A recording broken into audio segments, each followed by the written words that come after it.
Dear students, your attitude decides your success. So have a positive attitude always. So our chapter number 3, atoms and molecules.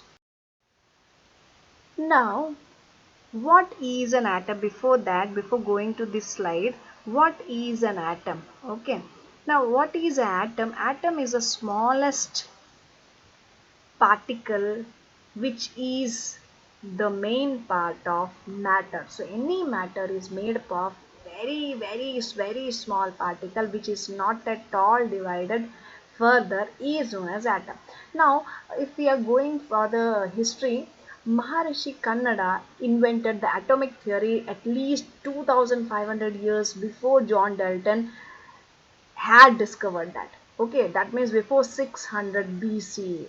And Rishi said smallest indivisible form of matter is called Parmanu. So he already found that this world, whatever matter is there, it is made up of very small indivisible, that means which cannot be divided into further smaller particle, and he gave the name Parmanu.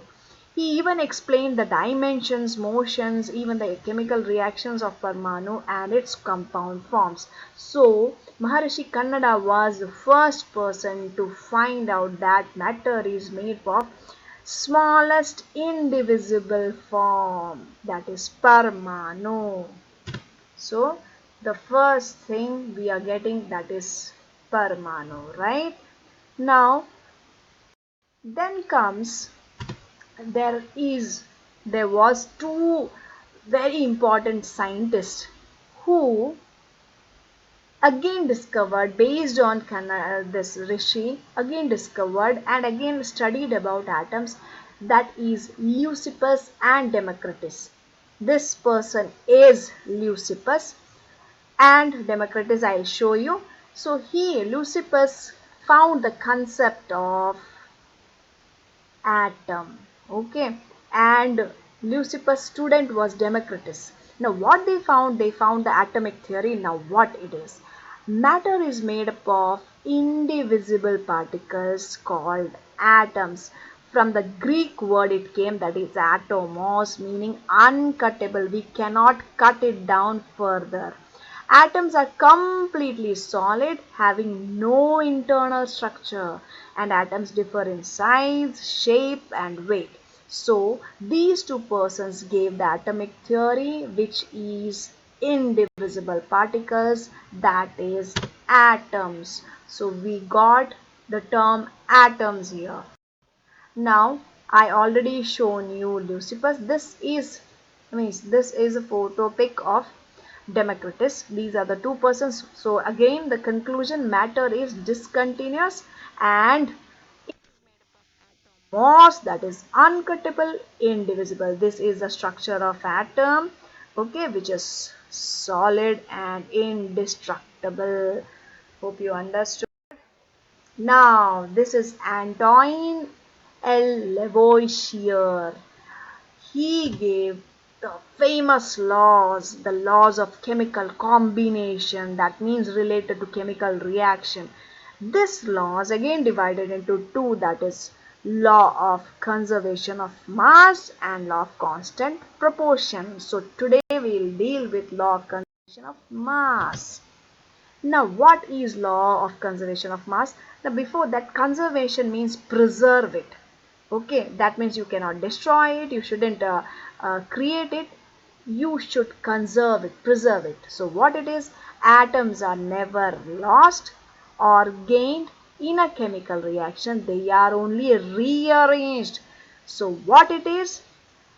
The atoms are never created nor destroyed, they are always rearranged in the chemical reaction. In other sentence we can say, mass can neither be formed nor be created nor be destroyed. It can only be rearranged. So the total mass of reactant and the product will be same.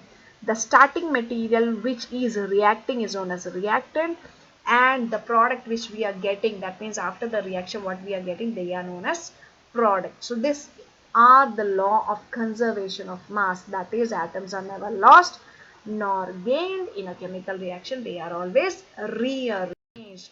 So I will show you one example.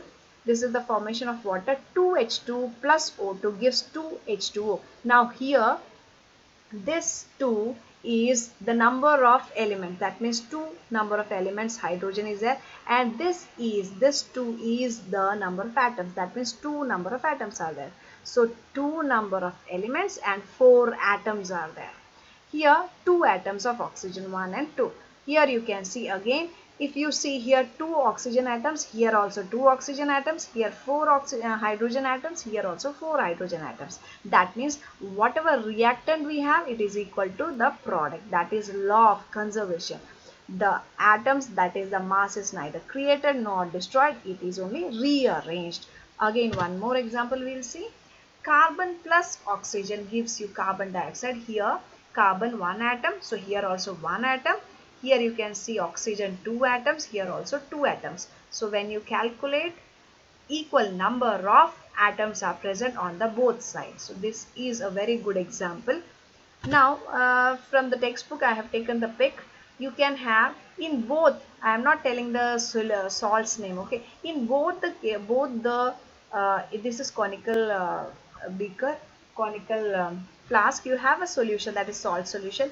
Here also we are taking the salt solution, right?